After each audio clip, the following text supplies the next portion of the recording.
By the name of Allah، به نام خدا. Connector or conjunction، حرف ربط. Definition، تعریف. It joins two words or two sentences. میگه حرف ربط دو کلمه یا دو جمله را با هم وصل می سازد. Like، مانند. But، اما. Or، یا. And و to، همچنین. etc و غیره. Example، مثال. افغانستان and ایران، افغانستان و ایران.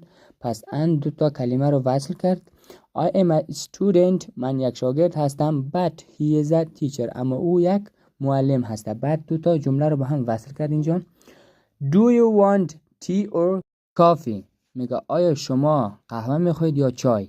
پس دو تا کلمه با هم اینجا وصل شد، کلمه تی و کافی. تا ویدیو بعد شما رو به الله پاک و بینیاز میسپارم.